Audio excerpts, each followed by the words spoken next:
Good morning. This is Monday with Friday, wishing for you a safe week ahead. Today I shall tackle the difficult issue of abortion. I'll offer half of my thoughts today and the other half next week, so stay tuned. Abortion is a vexed issue for many people, chiefly the persons who face the choice of an abortion, but also to many Christians and religious people. To the Christians, I will say this. Before we settle on Jesus died for us, hear this. Jesus died because religious moralists and activists, also known as the Pharisees, high priests, and Sanhedrin, leveraged the government, that is Rome, whose representative Pilate found no fault with him. They leveraged the government in order to kill him. Abortion should never have been politicized, just like Jesus' message should never have been politicized. Why have the men who have politicized abortion not also politicized adultery and fornication? There is no unanimous scientific conclusion, let alone opinion, that human life begins at conception, or that what is conceived at conception is a human being. There is no religious uniformity on the matter either, even within the same religion or even in the Bible. One part of the Bible, Genesis chapter 2 verse 7, declares that one is a human being when they take their first breath, while Jeremiah says he hears God saying God knew him before he was formed in his mother's womb. That could very well be poetical license. Jewish law, generally speaking, does not regard a fetus as a human being. To claim that abortion is murder is an opinion, not a biologically, religiously, scientifically, or even legally or unanimously proven fact. Religious persons who lobby any branch of government to foist their religious opinion upon everyone else with draconian laws are very much like the Pharisees, who committed upon Jesus murder by government. None of that is to deny that abortion is fraught with severe moral considerations and is therefore morally inconclusive, an issue for many.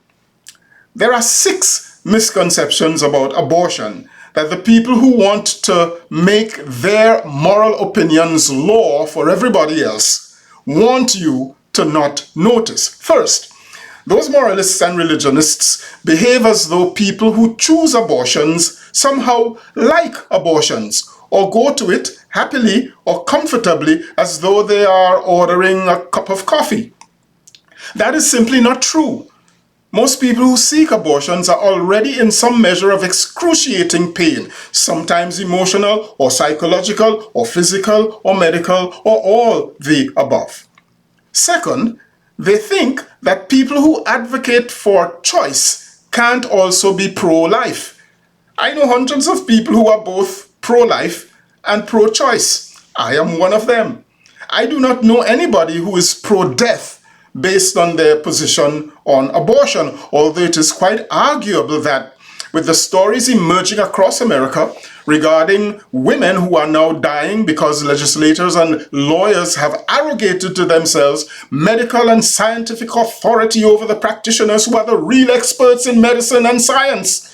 Those legislators and lawyers and judges who stand by idly while women die could be called pro-death. Therefore, thirdly, they think that people who are pro-choice are pro-death.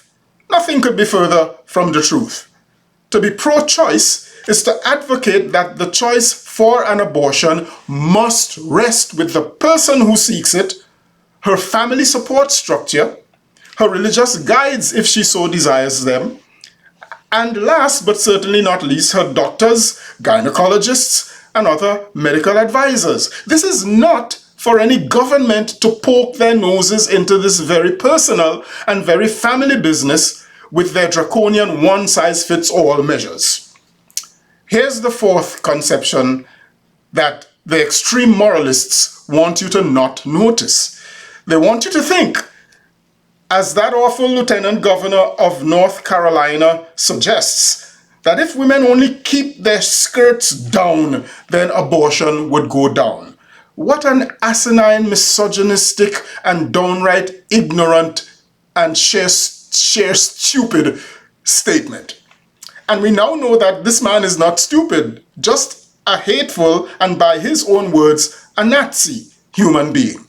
Look, many abortions are performed on women and on girls who struggled to keep their skirts down while being battered by male assailants who, without their permission, tore their skirts off.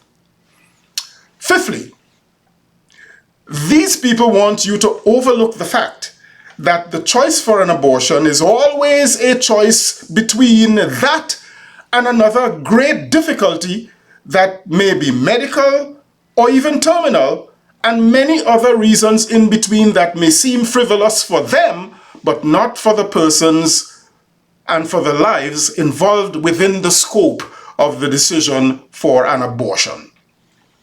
Finally, the religionists don't want you to know that the God for whom they say they speak knows more about each individual situation than they and their government.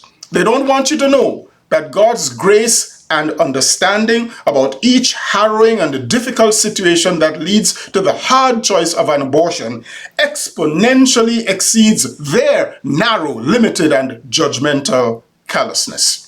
And by the way, speaking about religionists, aren't Florida, Texas, and Georgia, otherwise known as the Bible Belt, among the states that most loudly declare that they are pro-life while they condemn, say, New York or California as liberal murderers? Then, why are Florida, Texas, and Georgia among the states that possess higher than average abortion numbers? To deny that there are times when an abortion is reasonable or medically advisable or the better choice in a moral conundrum is to be unintelligent or unthinking, uninformed about real life for real people. Then, to weasel your way into the mind of ideologues who only care about control and who use their governmental power not to empower people, the weak, and uplift the fallen, is simply put to be a Pharisee or a Talibanish terrorist who will murder people who don't deserve to be murdered. Please, share this video with someone and remember to join me next week when I bring this matter to a conclusion. I am Michael Friday and your week just got better. I'll see you again next week. Happy Monday all the way to Friday.